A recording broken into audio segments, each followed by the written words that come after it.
Hello, my dear viewers. How are you? I am doing fine on this very late night, as I am currently plowing my way through many Vincent Price movies, and we are on number 11 of 13 with Dr. Phibes Rises Again. And this is what happens when you get a movie that is passable. Passable is the word. It's an okay sequel. It's just lacking some magic. There's just some behind the scenes stuff that prevented this from being what could have been a better film, because it because the heart of Phibes is still here. The imagination is still there. It's like Vincent Price does a great job again reprising this role, but it was meant for someone else, and they just due to like contracts or behind the scenes stuff. Ultimately, it was falling on Vincent Price to do things again, and he does a dang good job. But it's like with all these movies, it's great to look at. The sets are beautiful.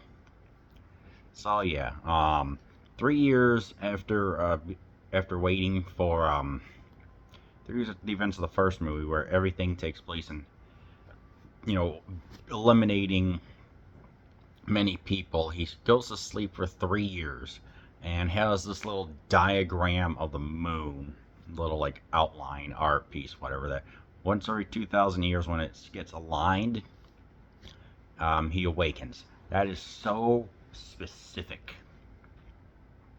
So he says, okay, we are going to go to Egypt. We're going to go to the River of Life, and not the River Styx. I don't know what the Egyptian version is. But he's looking for a piece of papyrus.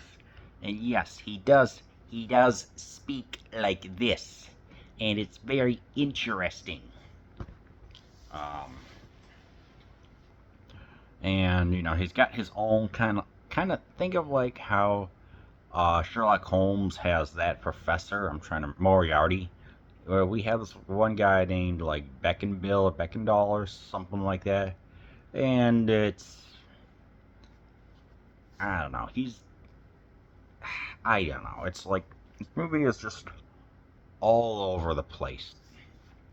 It's not tonally inconsistent because it works well, which I have to give them credit for if they at least held it in place to maintain the spirit of him. I mean, even having the the Clockwork Wizard band, the Clockwork Dolls or whatever, coming in and playing and performing. But yeah, it's just, I don't know. It just feels off. I'll explain in a minute, but yeah. The kills are creative. I will say that again. The creativity returns. This is like Saw. This is like pre-Saw, pre-Final Destination. Which I'm going to spoil. There's like a giant screw that comes in through a guy as he's picking up a phone. There is one where a guy's hands are trapped inside like a Venus flytrap, I guess, giant Venus flytrap, so they're not plants. All while scorpions are coming in because he had to break a giant dog statue to retrieve a key. He does, but it releases some scorpions that manage to kill him. So you get to see an image of this guy just looking angry with his hands inside there, all the while his like crotch or whatever was probably damaged beyond belief. It is such a unique sight, and yes, this movie is indeed campy, but it's fun campy. It's like when it gets to the Billings, and my personal favorite is that there's this one member of Beckenbill's team who is reading a book about something with a screw in it, and moments later he's slowly, it's like this giant screw is, because he's been strapped to his bed, the screw is slowly turning, all the while he's screaming and he dies.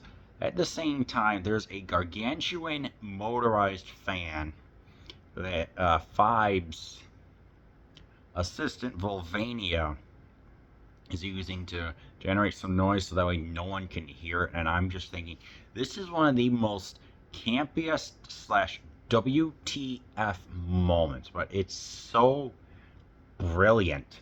I just love just what he will go through to make it happen. Even I'm like, I like moments like this.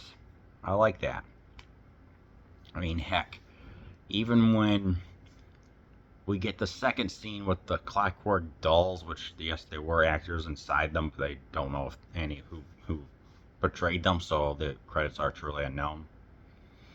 Inside a freaking pyramid, or down below in a pyramid. I'm like, you know, he's even got the organ. It got this set up stage. It looks like it's just on a variety show. I'm like, I gotta ask, truly, how the hell did you manage to smuggle all these sets into there? It is so absurd. You just gotta pay attention and laugh, but I don't know. Just with all the behind the scenes stuff, it was like it was scrambled to be made because it seemed like such a smash hit, but it just because there were going to be just what I felt like there wasn't enough tension between Phibes and Beckendall or whatever. They don't even meet towards the end. And even then, it's just a little bit. I'm like, you're going for some type of literary rivalry, but you don't have them meet until the end. What is this? What is this? Star Trek II: Wrath of Khan? I don't know. It's just it's like you get the team up and everything. It's like you get everything that's going on, but then ultimately it just doesn't work. I'm like, what? I don't know. It's confusing. It's all over the place, and it just feels like, unfortunately, because they had two separate writers going on. They had two separate scripts that ultimately got combined into one, rather than having communication to be able to create something that's cohesive. Just the lack of cohesion just kind of made this feel dull. It was like some of it was good, but other parts I just didn't like. There's this guy named Robert Quall who plays him that was supposed to be kind of like the next Vincent Price, but because this film didn't do so well, those two kind of didn't like each other, saying like, I bet that. And Quall says, hey, did you know I'm an opera singer? And then Vincent Price says, well, you're not an effing actor. And that does show just the not that good chemistry. So it's just, I don't know. Two of the ladies would eventually go on to appear in The Spy Who Loved Me. I forgot who. But, it's like, it's always interesting to see some trivia. And of course, here's the best part. There was going to be a third movie called he was going to go and fight some Nazis or some Russians or something like that. But ultimately, just because they couldn't get the rights and this movie just underperformed, I think that I would have loved to have this scene just be like a mini TV series, like 13 episodes, as he tries to stop it. He tries to get revenge on some other foe in his life. I would have loved to have seen that, but nope, we don't get that, and unfortunately, this is one of those movies that are just that exist. So yeah, I don't know. It's one of those, I feel conflicted about it. It's like some people like it, but then again, when he's eating grapes through the other side of his neck, because on one of the sides he connects to an audio device that allows him to speak, but when he's eating on some grapes, he nearly chokes on it. It's just, what? It's just like, no, don't do that. Almost felt like farcical. So yeah, I don't know, just all the stuff that was going behind the scenes. I think that this could have been just as good. Still can't be a sack, especially with a giant fan and the interesting deaths. But I don't know. I mean, yeah, I say at least watch it once, maybe twice, just to get your thoughts. Honestly, I'm just like, I'm iffy when it comes to Dr. Phibes Rises Again.